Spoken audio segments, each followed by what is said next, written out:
They say the first week on a new farm tells you everything you need to know. For me, it's a mix of excitement and a long list of jobs that Uncle Ed didn't quite get to before handing me the keys. The fields are ready, but the machines, not so much. If I wanted to get this harvest off the ground, I'll need the old kit running, and fast.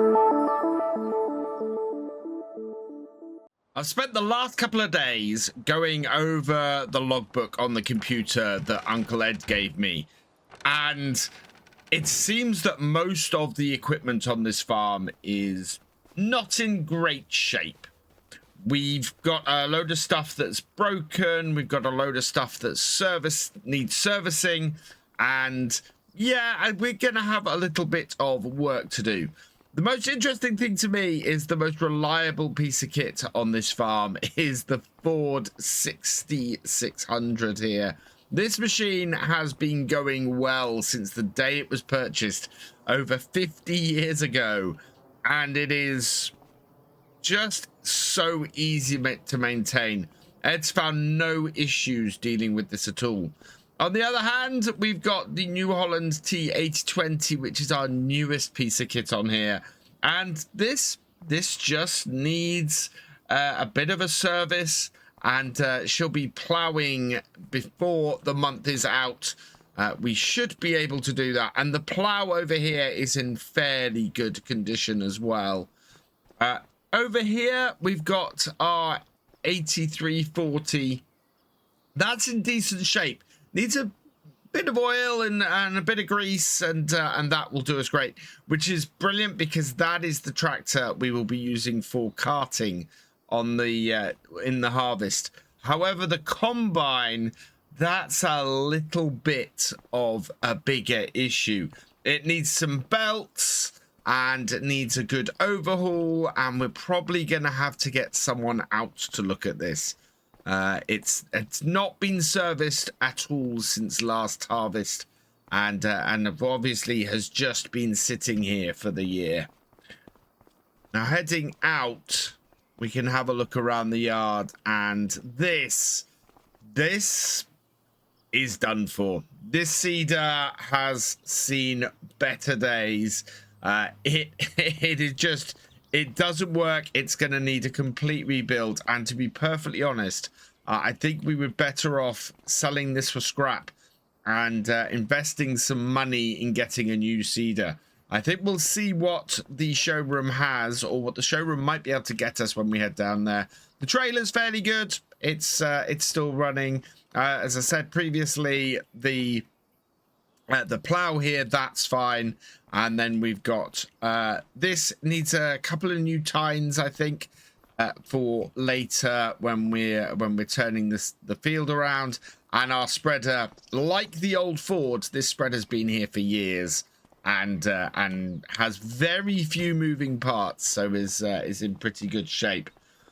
The baler needs a full overhaul. We're going to have to do that before we get out there and start baling up the straw that we've got on our fields. And the mower and the tedder here could probably also do with a bit of work as well. So we'll get them all looked at. But yeah, I think looking at all the equipment down here and looking at what I've been dealing with the last few days, I think we should go and see Mick Rowley down at the dealership. Uncle Ed said he's the man who can sort me out, and hopefully the price will be right. So Mick has been running the class dealership that's situated at the end of the road to our farm for years. He's been here as long as I can remember, and his dad ran the dealership before he did. Now, he does have somebody behind the counter there, but yes, I think I can see him over there by the, wow, that really large tractor. I think that is the biggest tractor I have ever seen. And yeah, looks like they've got it in here for a bit of work. Hey, Mick. Oh, hi. You must be Jack. Ed told me you'd be along. Morning, Mick. Yeah, Ed said you might be able to help with a bit of a resurrection job. If it's Ed's old kit, I'm not surprised. I'll take a look, but you might be better off part exchanging that cedar. Those oak cases are more scrap than the soil now. Yeah, especially that one. I was already considering getting rid of that. What do you suggest? Well, I've heard of a couple of cedars that might be quite useful to you. See if I can get them in here for you to have a look. One's a big old horse, good 6 meters on it. The other's a pottinger. Like the horse, it's a 6-meter one.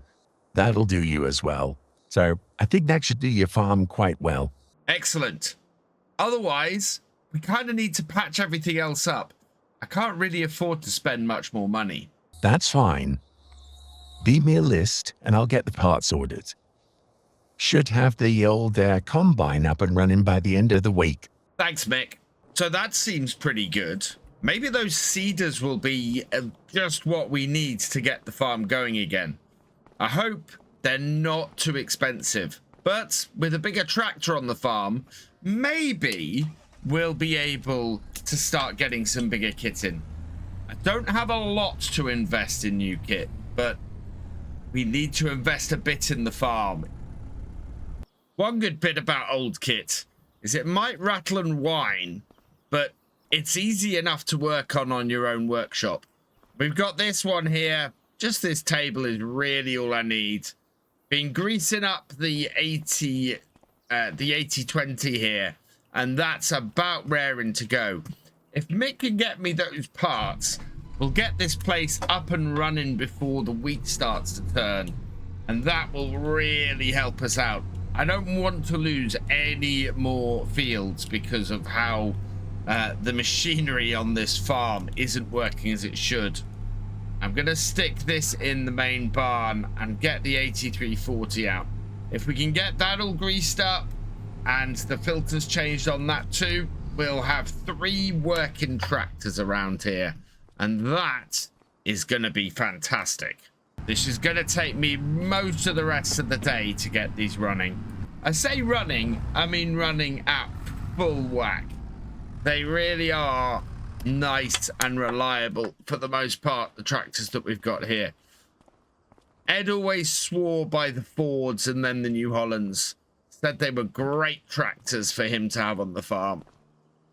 So I'll get my grease gun out and we'll have a look at the New Holland next.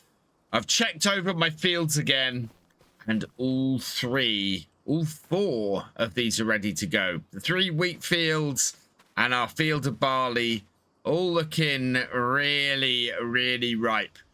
More than a week and we're going to start losing some of this crop. I really hope that Mick can get the stuff in time. The sooner we can get that class up and running, the sooner we can bring in this first harvest. And we'll get Millstone Farm working again.